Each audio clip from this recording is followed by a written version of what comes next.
Hey guys, and welcome back to the channel, and welcome back to the first time watching and review series.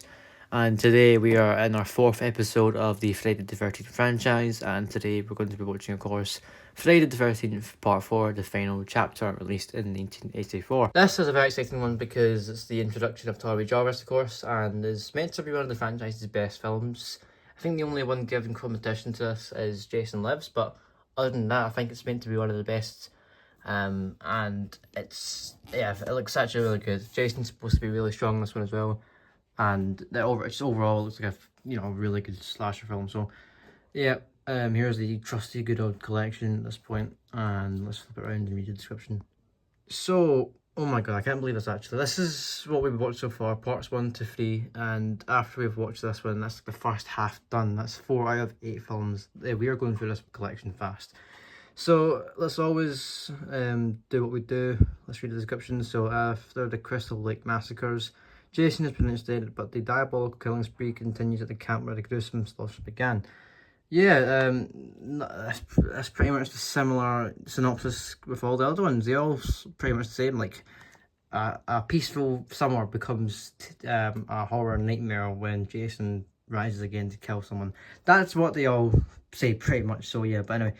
As always, let's stop rambling here and get this in the play.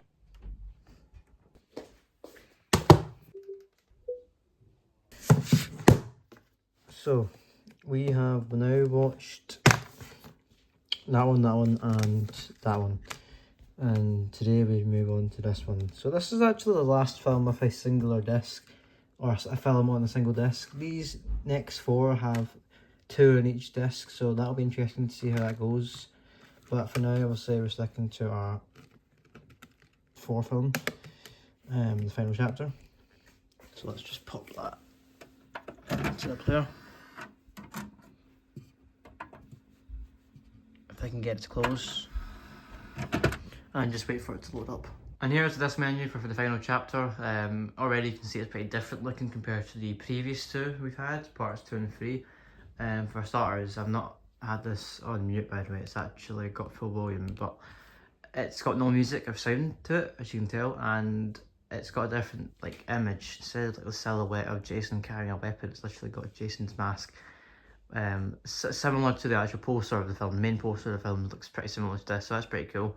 Don't know if that was done on purpose or not, but yeah, it's also not got the machete as well at the bottom running along it, as you can see from the previous ones. It's literally just got a pretty basic grey bar running along it, but yeah, anyway, that's not that special, it's not that important. Just thought I'd go over it because I noticed a big difference in the disc menu. Anyways, I'm going to press play now on Friday the 13th, the final chapter, so I'll see you after the film.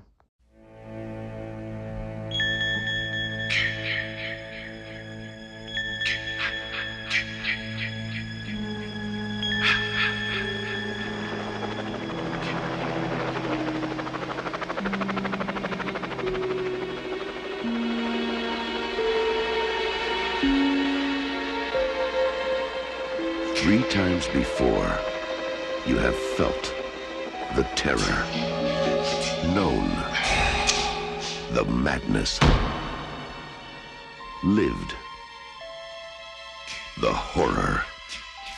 But this is the one you've been screaming for. Friday the 13th, the final chapter. Jason is back. He moves like a shadow, dark and silent. Sorry you changed your mind? He never utters a word. He doesn't even seem to breathe. Where the hell's the corkscrew? He simply, mindlessly, mercilessly kills. But now, Jason's reign of terror is over. Friday the 13th, the final chapter. Jason's unlucky day. So I've just finished watching Friday the 13th Part 4, the final chapter, and first of all, before I begin the review, apologies for not recording my initial reaction after watching the film. You know, I usually record a clip of me speaking during the credits. I completely forgot for some reason, because for whatever reason I just forgot. So I'm gonna just go straight to the review in this video instead. So yeah, but I'll just quickly state my straight out of the film opinions right now, and I'm gonna just start off by saying it was really good. Actually, I really did enjoy the final chapter. It's definitely probably the best Friday the 13th film I've watched so far. Probably beating part 2 actually. Part 2 was the best before this, but part 4 probably does beat part 2. And this film and part 6 are regarded by many to be the best films in the franchise, so going in I was fairly confident that I would enjoy it, and yeah, I was glad to know that I was right. So let's get into the positives as always. So first of all, I really enjoyed Jason as always in his high stacked list of kills. He's a lot like part 3 definitely, but slightly stronger. This film completely twists someone's head all the way around. He survives a TV being dropped on his head and still moves even after having a machete hacked right into his skull. It's absolutely crazy. Like, I'm confident in saying this is the Jason at his peak before he's a zombie. This is like the strongest human form of Jason in the franchise. Definitely. I'm confident in saying that. And there's a lot of fun kills in this film, like a couple of good ones, some of which I'm just trying to think at the top of my head what I can remember. Obviously, I can remember the one where he kills the coroner in the hospital. I remember the boat kill where the girl's in the lake. I remember the kill where the actor that plays George McFloyd's in this film, and he gets killed by Jason in the kitchen. That's a pretty good kill. Point being, there's actually a lot of good kills in this film. Like, all of them are really fun. There's not a single bad kill, I would say, in this film. Not at least at the top of my head I could think of. I think all of them in this film I did decently enjoy, so that was pretty good. Also, of course, in this film we get the introduction of the Jarvis family, whom, of course, the famous one being Tommy Jarvis, everyone's favourite protagonist in the franchise, I'm guessing. Corey Feldman gives us a solid performance as a young Tommy. He's young but also very intelligent at the same time, which I love. He's a smart kid. He actually doesn't stick to the usual, character of a protagonist in a slasher film where they're usually very stupid. He actually is smart and does try to do things to stop Jason, which I actually quite like. The story in this film is still somewhat similar to the previous 3, but I like it more because it actually tries to do something new and inventive. Instead of once again just slapping dumb teenagers into Camp Crystal Lake, which it still does kind of, but instead of just slapping dumb teenagers into Crystal Lake, it also instead gives us another aspect to the story, and that also focuses on the family living at the lake, which is of course the Jarvis family. And it just follows them as Jason returns to the lake and begins his next massacre. I've always said that Freddy plots are literally copy and paste, so I was pleased to see this one being slightly different. It's still got that camp setting, but what makes it better is, of course, the added inclusion of someone living there.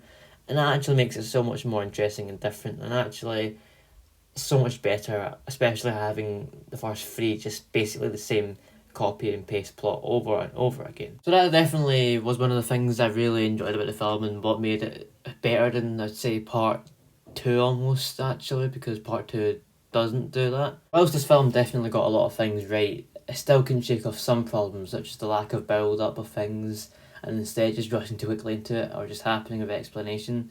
Like, a good example of this is, how does Jason even get back to Camp Crystal Lake? My guy may not be that smart, but how is he smart enough to literally find his way back from the hospital, which at least has to be a couple of miles from Camp Crystal Lake?